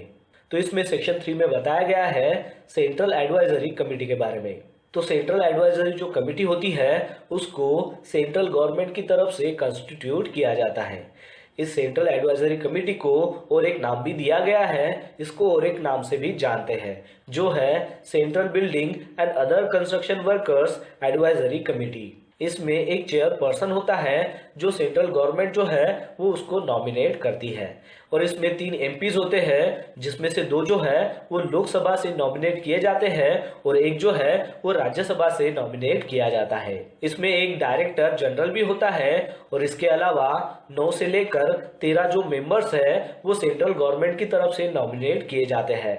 यहाँ पर जो है जो भी नॉमिनेटेड रिप्रेजेंटेटिव है बिल्डिंग वर्कर्स के, तो वो जो है एम्प्लॉयर्स के जो भी नॉमिनेटिव रिप्रेजेंटेटिव है उसके इक्वल होने चाहिए या फिर उससे ज्यादा होने चाहिए, लेकिन उससे कम नहीं होने चाहिए। फिर उसके बाद सेक्शन 4 में बताया गया है स्टेट एडवाइजरी कमेटी के बारे में। तो स्टेट एडवाइजरी जो कमेटी है वो स्टेट गवर्नमेंट की तरफ से कंस्टिट्यूट की जाती है। स्टेट एडवाइजरी कमेटी को और एक नाम भी दिया गया है जो है state building and other construction workers advisory committee. इस एडवाइजरी कमेटी में एक चेयरपर्सन होता है जो स्टेट गवर्नमेंट की तरफ से नॉमिनेट किया जाता है। इसमें 2 एमएलएस भी होते हैं। इसमें एक मेंबर भी होता है जो सेंट्रल गवर्नमेंट की तरफ से नॉमिनेट किया जाता है। इसमें एक चीफ इंस्पेक्टर भी होता है। इसके अलावा 7 से लेकर 11 जो मेंबर्स है वो स्टेट गवर्नमेंट की तरफ से नॉमिनेट किए जाते हैं। इसमें जो है बिल्डिंग वर्कर्स के जो नॉमिनेटेड रिप्रेजेंटेटिव है तो उनकी जो संख्या है वो एम्प्लॉयर के जो नॉमिनेटेड रिप्रेजेंटेटिव है उसके इक्वल में होनी चाहिए या फिर उससे ज्यादा होनी चाहिए, लेकिन उससे कम नहीं होनी चाहिए। फिर उसके बाद सेक्शन 5 में दिया गया है एक्सपर्ट कमिटीज के बारे में। तो एक्सपर्ट जो कमिटी है वो एप्रोप्राइट जो भी गवर्नमेंट वहां की रहेगी वो इसको कंस्टिट्यूट करती है, और एक्सपर्ट कमिटी का मेन रोल ये होता है कि वो जो भी गवर्नमेंट है उसको एडवाइस कर सके कि इस एक्ट के अंडर में कौन से रूल जो है वो तैयार कर सके। चलिए अब जानते हैं BOCW एक्ट 1996 के चैप्टर 3 के बारे में जो है रजिस्ट्रेशन ऑफ एस्टेब्लिशमेंट। तो इसमें सेक्शन 6 दिया गया है अपॉइंटमेंट रजिस्टरिंग ऑफिसर्स के बारे में। तो इसमें बताया गया है कि जो भी एप्रोप्राइट गवर्नमेंट होती है तो उस गवर्नमेंट का जो भी गैजेटेड ऑफिसर है वो रजिस्टरिंग ऑफिसर्स को अपॉइंट करता है। फिर उसके बाद सेक्शन 7 है रजिस्ट्रेशन ऑफ एस्टेब्लिशमेंट। तो इसमें बताया गया है कि जो भी एम्प्लॉयर है तो उस एम्प्लॉयर का जो भी इस्टेब्लिशमेंट है वो अगर इस एक्ट के अंदर अगर आ जाता है तो उसके ठीक 60 डेज के अंदर जो है उसको रजिस्टरिंग ऑफिसर को एक एप्लीकेशन देनी होती है इसके बारे में, और अगर वो विथ इन 60 डेज अगर नहीं दे पाता है और उसके बाद वो एप्लीकेशन अगर देता है तो उसको रजिस्टरिंग ऑफिसर को एक्सप्लेनेशन देना होता है, एक सेटिस्फैक्टरी कॉज देना होता है कि इतना लेट क्यों हुआ है। रजिस्टरिंग ऑफिसर के पास जब ये एप्लीकेशन आती है तो वो उसको वेरीफाई करता है, और वेरीफाई करने के बाद जब उसको सब कुछ सही लगता है तब वो रजिस्ट्रेशन का सर्टिफिकेट जो है वो इशू करता है। रजिस्ट्रेशन हो जाने के बाद अगर एम्प्लॉयर को अगर उसमें कोई भी अगर चेंजेस करना है, जैसे कि ओनरशिप चेंज करनी है या फिर मैनेजमेंट में कोई अगर चेंजेस करना है, तो उसका जो इंटीमेशन है वो उसको 30 डेज के अंदर रजिस्टरिंग ऑफिसर को देना होता है। फिर उसके बाद सेक्शन 8 में दिया गया है revocation of registration in certain cases. तो इसमें बताया गया है कि ये जो रजिस्ट्रेशन किया गया है इसमें अगर कोई अगर मिस रिप्रेजेंटेशन अगर दिया हुआ है या फिर कोई भी प्रोविजंस का अगर इसमें वायलेशन किया गया है तो ये जो रजिस्ट्रेशन है ये रिवोक कर सकते हैं, यानी कि इसको रद्द कर सकता है। अब ये रिवोक कौन करेगा यानी कि रद्द कौन करेगा, तो जो रजिस्टरिंग ऑफिसर है जो इसको रजिस्टर करता है वो इसको रद्द भी कर सकता है। फिर उसके बाद सेक्शन 9 में दिया गया है अपील के बारे में। तो इसमें बताया गया है कि अगर रजिस्टरिंग ऑफिसर के द्वारा अगर ये रिवोक किया जाता है यानी कि इसका जो रजिस्ट्रेशन है ये अगर रद्द किया जाता है तो उसके बारे में एम्प्लॉयर जो है वो अपील भी कर सकता है, और वो जो अपील है वो उसको विथ इन 30 डेज जो है वो करनी है, और वो जो अपील है वो अपीलेंट अथॉरिटी जो है जो नॉमिनेट होती है जो अप्रोप्राइट गवर्नमेंट होती है उसकी ओर से उसको करना होता है। और अगर 30 दिन के अंदर अगर वो अपील नहीं कर पाता, उससे अगर ज्यादा समय लगता है तो उसको सेटिस्फैक्टरी कॉज क्या है वो बताना होता है, यानी कि यहाँ पर अपीलेंट की तरफ से एक अपॉर्चुनिटी उसको मिलती है। और फिर ये जो रिवोकेशन ऑर्डर है इसको मॉडिफाई करना है, रिवर्स करना है या फिर कंफर्म करना है, ये यहाँ पर डिसाइड किया जाता है। और फिर उसके बाद सेक्शन 10 में दिया गया है इफेक्ट ऑफ नॉन रजिस्ट्रेशन। चलिए अब जानते हैं BOCW एक्ट 1996 के चैप्टर 4 के बारे में, जो है registration of building workers as beneficiaries. तो इसमें सेक्शन 11 दिया गया है beneficiaries of the fund. Section 12 में बताया गया है registration of building workers as beneficiaries. तो इसमें बताया गया है कि कौन सा ऐसा बिल्डिंग वर्कर्स है जो बेनिफिशियरीज के लिए रजिस्ट्रेशन कर सकता है। तो इसमें बताया गया है कि जो भी बिल्डिंग वर्कर जिसने 18 साल की उम्र कंप्लीट कर ली हो लेकिन 60 साल की उम्र उसने पार ना की हो, तो वो उस बेनिफिशियरीज के लिए एप्लीकेबल है। और एक पॉइंट यहाँ पर बताया गया है कि जो भी बिल्डिंग वर्कर है जो building and other construction work में काम कर रहा हो लेकिन उसने 90 डेज तक जो भी प्रोसीडिंग 1 ईयर है यानी कि 12 मंथ्स है उसने 90 डेज तक जो है वो कंटिन्यू काम करना चाहिए। अगर वो 90 डेज तक कंटिन्यू अगर उस साल में काम करता है तो भी वो इसके लिए एलिजिबल हो जाता है। फिर उसके बाद इस रजिस्ट्रेशन के लिए उसको एप्लीकेशन करनी होती है और इस एप्लीकेशन की जो फी है वो मैक्सिमम 50 रुपीज़ होती है। और ये जो एप्लीकेशन है ये बोर्ड की तरफ से जो भी ऑथराइज पर्सन्स है उसकी तरफ से किया जाता है। और ये जो रजिस्ट्रेशन है ये बोर्ड की तरफ से जो भी पर्सन ऑथराइज किया गया है उसकी तरफ से किया जाता है। लेकिन यहाँ पर ये जो ऑथराइज पर्सन्स है ये इस रजिस्ट्रेशन को रिजेक्ट भी कर सकता है अगर वो क्राइटेरिया में नहीं बैठता है तो। और अगर किसी पर्सन को लगता है कि उसका ये जो रजिस्ट्रेशन रिजेक्ट कर दिया है ये बेफसूल है यानी कि इसमें कोई भी प्रॉब्लम नहीं है, तो आप उसकी जो अपील है वो विथिन 30 डेज जो है वो बोर्ड के जो सेक्रेटरी रहेंगे या फिर कोई भी अप्रूव ऑफिसर रहेगा उसकी तरफ जो है आप कर सकते हो। लेकिन अगर इसकी अपील आप 30 डेज के बाद करते हो तो उसका सेटिस्फैक्टरी कॉज जो है कारण जो है वो आपको उनको बताना होता है। फिर उसके बाद सेक्शन 13 में बताया गया है आइडेंटिटी कार्ड्स के बारे में। फिर उसके बाद सेक्शन 14 में बताया गया है सेसेशन एज अ बेनिफिशियरी, यानी कि बेनिफिशियरी की यहाँ पर एंड भी हो सकता है उसकी समाप्ति भी हो सकती है। तो ये कब हो सकता है कि जब भी कोई पर्सन 60 साल की एज जो है वो अटेन कर रहा हो या फिर उसने कंप्लीट किया हो तो उसका ये जो बेनिफिशियरी है ये एंड हो सकता है। या फिर कोई अगर पर्सन 90 दिन तक उस building and other construction work में इंगेज नहीं है यानी कि उसने कम ही दिन वहां पर काम किया है तो उसका भी यहाँ पर बेनिफिशियरी जो है वो सेसेशन होता है। फिर उसके बाद सेक्शन 15 में बताया गया है रजिस्टर ऑफ बेनिफिशियरीज के बारे में, यानी कि जो भी बेनिफिशियरीज है उसका रजिस्टर मेंटेन करना है। तो हर एक जो एम्प्लॉयर है उनका ये काम है कि जो भी बेनिफिशियरीज है उनका एक रजिस्टर वो मेंटेन करे और उस रजिस्टर को चेक करने के लिए या फिर इंस्पेक्ट करने के लिए जो बोर्ड के सेक्रेटरी है या फिर जो भी अपॉइंटेड ऑफिसर है वो कभी भी आ सकते हैं, यानी कि कोई भी प्रायर नोटिस न देकर वो उसको इंस्पेक्ट करने के लिए आ सकते हैं। फिर उसके बाद सेक्शन 16 में बताया गया है कंट्रीब्यूशन ऑफ बिल्डिंग वर्कर्स। तो इसमें बताया गया है कि जो भी बिल्डिंग वर्कर्स है उन्होंने फंड को कंट्रीब्यूट करते रहना है जब तक उनकी 60 साल की एज जो है वो खत्म नहीं हो जाती है या फिर वो 60 साल तक नहीं पहुंचते हैं। और ये फंड कितना रहेगा ये स्टेट गवर्नमेंट जो है ये स्पेसिफाई करेगा। और ये जो कंट्रीब्यूशन है ये अगर बिल्डिंग वर्कर्स अगर मैक्सिमम 3 महीने तक अगर नहीं दे पाता है और उसकी फाइनेंशियल अगर कंडीशंस अगर सही नहीं है और वो अगर सेटिस्फैक्टरी जो कारण है वो अगर बताता है तो उसका ये जो कंट्रीब्यूशन है वो यहाँ पर माफ भी किया जा सकता है। फिर उसके बाद इसमें पॉइंट दिया गया है कि अगर बेनिफिशियरी अगर चाहे तो वो एम्प्लॉयर को अथॉरिटी दे सकता है कि उसकी जो मंथली सैलरी आती है यानी कि मंथली उसका जो भी वेजेस है उससे वो कंट्रीब्यूशन जो है वो डिडक्ट कर सके और इसकी जो अमाउंट है वो एम्प्लॉयर ने 15 दिन के पहले जो है वो बोर्ड को देनी है। फिर उसके बाद सेक्शन 17 में बताया गया है effect of non payment of contribution. तो इसमें बताया गया है कि बिल्डिंग वर्कर की तरफ से अगर ये जो कंट्रीब्यूशन है वो अगर मिनिमम 1 साल तक अगर इसको कंटिन्यूअसली अगर नहीं देता है तो उसका वो जो बेनिफिशियरी है उसको सीज किया जा सकता है। लेकिन इसमें भी एक एक्सेप्शन दिया गया है कि अगर वो बिल्डिंग वर्कर अगर एक सेटिस्फैक्टरी कॉस्ट देता है और उसका जो एरियर्स है वो अगर डिपोजिशन अगर कर लेता है तो उसका जो बेनिफिशियरी है वो सीज नहीं होगा। लेकिन अगर वो सेटिस्फैक्टरी कारण अगर नहीं दे पाता है तो उसका जो बेनिफिशियरी है वो सीज हो जाएगा।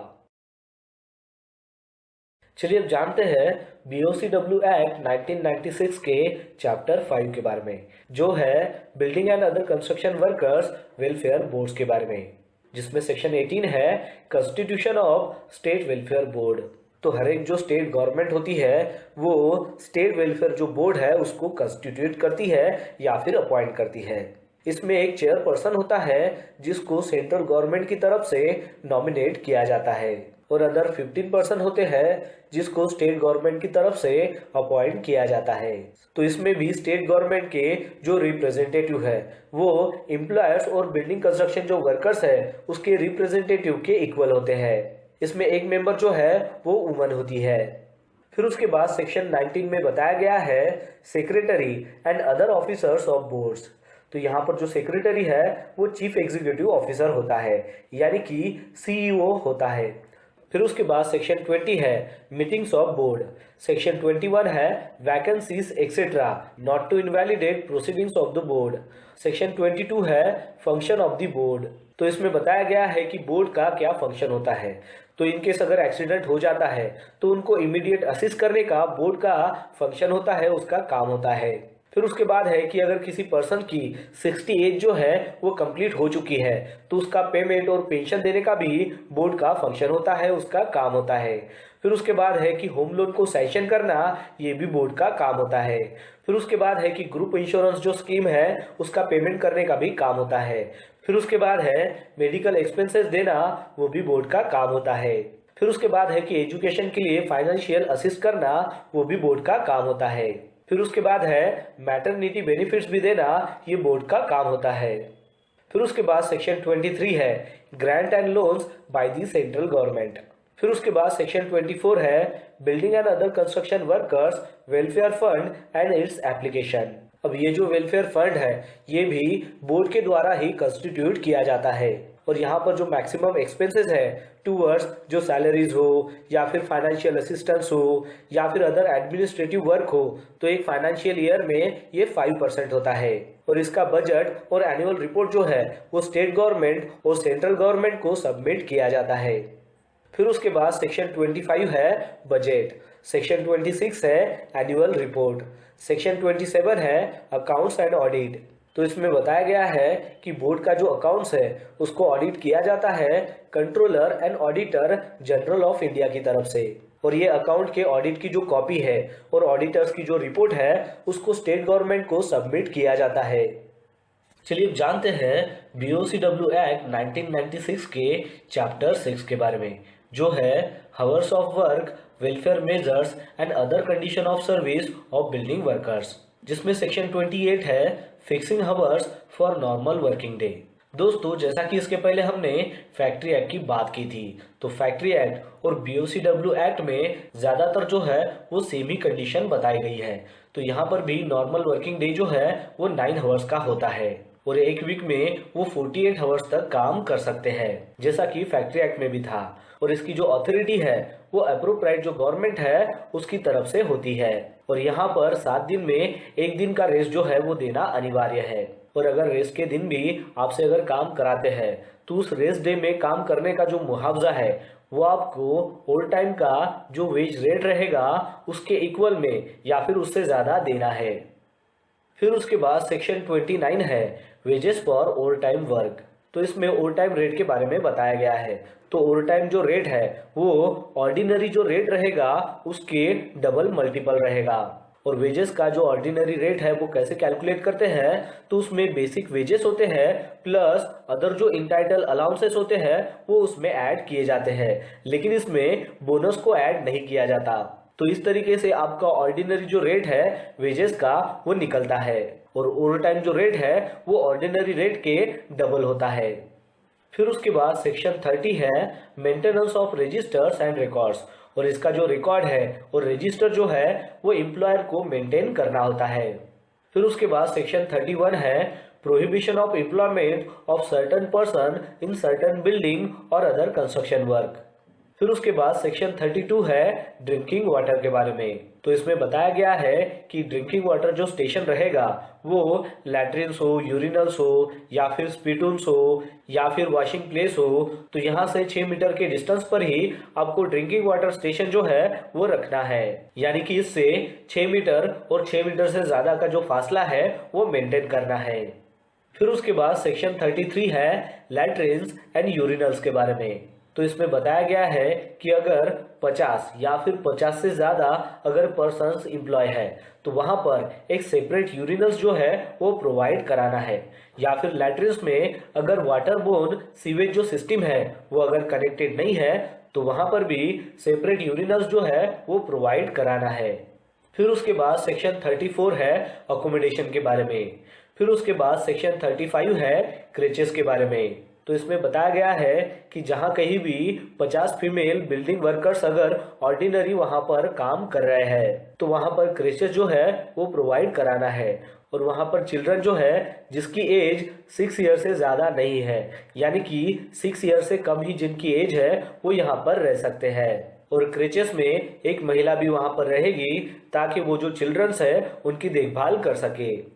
फिर उसके बाद सेक्शन 36 है फर्स्ट एड के बारे में। तो फर्स्ट एड प्रोवाइड करना ये एम्प्लॉयर की जिम्मेदारी होती है, यानी कि एम्प्लॉयर ने फर्स्ट एड सिस्टम जो है वो प्रोवाइड करानी है। फिर उसके बाद सेक्शन 37 है कैंटीन्स के बारे में। तो कैंटीन भी जो है वो एम्प्लॉयर ने प्रोवाइड करानी है, लेकिन उसके जो रूल्स है वो फ्रेम किए जाएंगे जो भी अप्रोप्राइट गवर्नमेंट रहेगी उनकी तरफ से। और ये कैंटीन एम्प्लॉयर के द्वारा वहां पर प्रोवाइड की जाएगी जहां पर 250 या फिर उससे ज्यादा बिल्डिंग वर्कर्स जो है वो ऑर्डिनरी वहां पर काम कर रहे हो। चलिए अब जानते हैं BOCW एक्ट 1996 के चैप्टर 7 के बारे में, जो है सेफ्टी एंड हेल्थ मेजर्स। तो इसमें सेक्शन 38 में बताया गया है safety committee and safety officers के बारे में। तो इसमें बताया गया है कि जहां पर भी 500 या फिर 500 से ज़्यादा अगर बिल्डिंग वर्कर्स काम कर रहे हो तो वहां पर सेफ्टी ऑफिसर होना चाहिए और वहां पर सेफ्टी कमिटी जो है वो फॉर्म करनी है। सेफ्टी कमिटी में जो भी वर्कर्स के रिप्रेजेंटेटिव रहेंगे तो उनकी जो संख्या है वो एम्प्लॉयर के जो रिप्रेजेंटेटिव रहेंगे उसके इक्वल होनी चाहिए या फिर उससे ज़्यादा होनी चाहिए, लेकिन उसके कम नहीं होनी चाहिए। फिर उसके बाद सेक्शन 39 है नोटिस ऑफ सर्टन एक्सीडेंट्स के बारे में। तो इसमें बताया गया है कि कोई भी जो एक्सीडेंट हो जिसमें बॉडी को इंजरी हुई हो या फिर डेथ हुई हो, या फिर वर्कर का ऐसा एक्सीडेंट हुआ हो कि जिस एक्सीडेंट की वजह से वर्कर जो है वो 48 घंटे या फिर उससे ज़्यादा जो है काम पर नहीं आ सकता है, तो ऐसे एक्सीडेंट का नोटिस यहाँ पर देना है। इसके अलावा इसमें बताया गया है कि अगर एक्सीडेंट में 5 लोगों की अगर डेथ हो जाती है या फिर उससे ज़्यादा लोगों की अगर डेथ हो जाती है तो जब ये नोटिस रिसीव होता है तो उससे ठीक 1 महीने के अंदर ही इंक्वायरी होनी चाहिए। फिर उसके बाद सेक्शन 40 है power of appropriate government to make rules for the safety and health of building worker. फिर उसके बाद सेक्शन 41 है framing of model rules for safety measures. चलिए अब जानते हैं BOCW एक्ट 1996 के चैप्टर 8 के बारे में, जो है इंस्पेक्टिंग स्टाफ।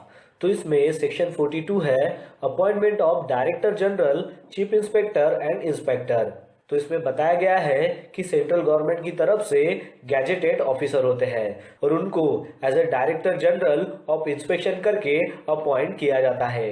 फिर उसके बाद इसमें बताया गया है कि स्टेट गवर्नमेंट की तरफ से गैजेटेड जो ऑफिसर है उसको इंस्पेक्शन के लिए एज अ चीफ इंस्पेक्टर जो है वो अपॉइंट किया जाता है। और फिर उसके बाद इसमें बताया गया है कि जो भी एप्रोप्राइट गवर्नमेंट है, एप्रोप्राइट गवर्नमेंट यानी कि वहां पर स्टेट गवर्नमेंट भी है और सेंट्रल गवर्नमेंट भी है, तो जो भी नंबर ऑफ ऑफिसर्स है उनको एज ए इंस्पेक्टर करके जो है अपॉइंट किया जाता है। तो ये जो तीनों हैं यानी कि डायरेक्टर जनरल हो गए, चीफ इंस्पेक्टर हो गए और इंस्पेक्टर हो गए, ये तीनों के तीनों जो है ये पब्लिक सर्वेंट है। और फिर उसके बाद सेक्शन 43 है पावर्स ऑफ इंस्पेक्टर्स के बारे में। चलिए अब जानते हैं BOCW एक्ट 1996 के चैप्टर 9 के बारे में, जो है स्पेशल प्रोविजंस के बारे में। तो इसमें सेक्शन 44 है रिस्पॉन्सिबिलिटी ऑफ एम्प्लॉयर्स।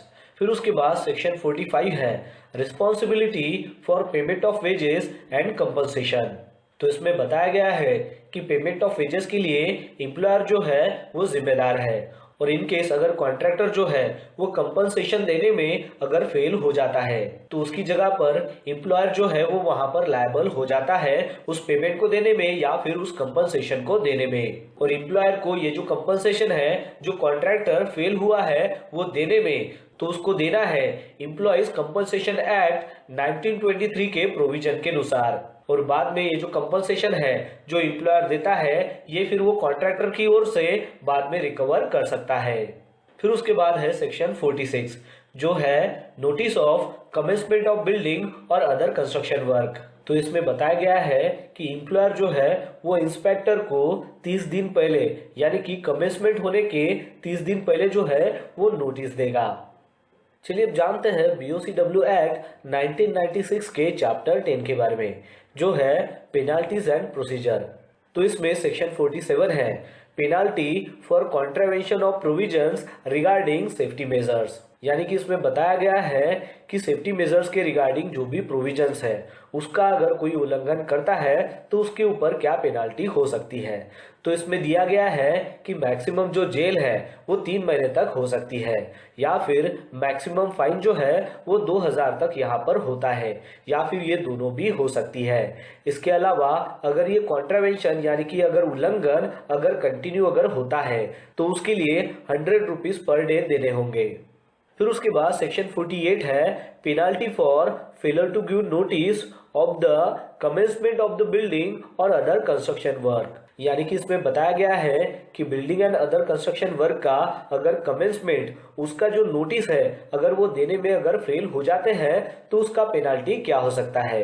तो इसमें बताया गया है कि इसका उल्लंघन करने पर मैक्सिमम 3 साल की जेल हो सकती है या फिर मैक्सिमम फाइन जो है वो 2000 तक हो सकता है या फिर ये दोनों भी हो सकते हैं।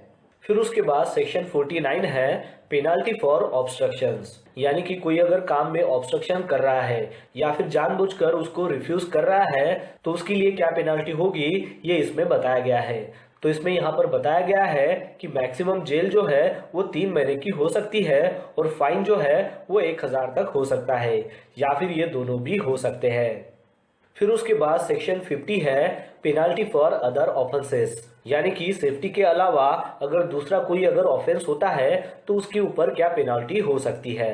तो उसके ऊपर मैक्सिमम जो फाइन है वो 1000 रुपये का रहेगा और अगर ये ऑफेंस जो है वो अगर कंटिन्यू अगर होता है तो 100 रुपये पर डे जो है वो देने होंगे। फिर उसके बाद सेक्शन 51 में बताया गया है अपील के बारे में। तो इसमें बताया गया है कि जो भी पर्सन सेक्शन 50 का अगर उल्लंघन करता है तो उसमें जैसे बताया गया है कि 1000 जो है वो मैक्सिमम फाइन होगा और अगर ये कंटिन्यू अगर ये ऑफेंस रहेगा तो 100 रुपीज जो है वो पर डे देने होंगे। तो ये जो फाइन है जो उसके ऊपर लगाया है वो अगर बेफजूल है ऐसा उसको अगर लगता है तो उसके अगेंस्ट में वो अपील भी कर सकता है और ये जो अपील है ये वो 3 महीने के अंदर उसको करनी है। तो वो जो अपील है वो सेंट्रल गवर्नमेंट को भी कर सकता है या फिर स्टेट गवर्नमेंट को भी कर सकता है। अगर उसको फाइन जो है वो चीफ इंस्पेक्टर के द्वारा इम्पोज किया गया है तो वो स्टेट गवर्नमेंट को जो है इसकी अपील कर सकता है या फिर उसको जो फाइन है वो डायरेक्टर जनरल की तरफ से अगर इम्पोज हुआ है तो वो सेंट्रल गवर्नमेंट को इसकी अपील कर सकता है। और ये जो अपील है ये इसको 3 महीने के अंदर करनी होती है, लेकिन अगर किसी कारणवश वो अगर इस 3 महीने के अंदर ये अपील अगर नहीं करता है तो नेक्स्ट जो 3 मंथ्स है उसमें भी वो अपील कर सकता है, लेकिन उसके लिए उसको सेटिस्फैक्टरी उसका रीजन देना होगा कि क्या रीजन की वजह से उसने इतना लेट किया। फिर उसके बाद सेक्शन 52 है रिकवरी ऑफ पेनाल्टी, सेक्शन 53 है ऑफेंसेस बाय कंपनीज, सेक्शन 54 है कॉग्निजेंस ऑफ ऑफेंसेस। तो इसमें बताया गया है कि कोई भी कोर्ट जो मेट्रोपॉलिटन मैजिस्ट्रेट या फिर judicial magistrate of the first class उसके इक्वल में है या फिर उससे सुपेरियर है तो उसके पास इस ऑफेंस के पनिशेबल के लिए ट्राई कर सकते हैं जो भी इस एक्ट के अंडर आता है। लेकिन इसकी जो कंप्लेंट है ये डायरेक्टर जनरल या फिर चीफ इंस्पेक्टर की ओर से विथिन 3 मंथ्स जो है वो जानी चाहिए। यानी कि ये जो ऑफेंस है जब डायरेक्टर जनरल या फिर चीफ इंस्पेक्टर के नॉलेज में आता है तो वहां से 3 महीने के अंदर जो है इन्होंने कंप्लेन करना है, तभी इस एक्ट के तहत ये जो ऑफेंस है इसको पनिश किया जाएगा।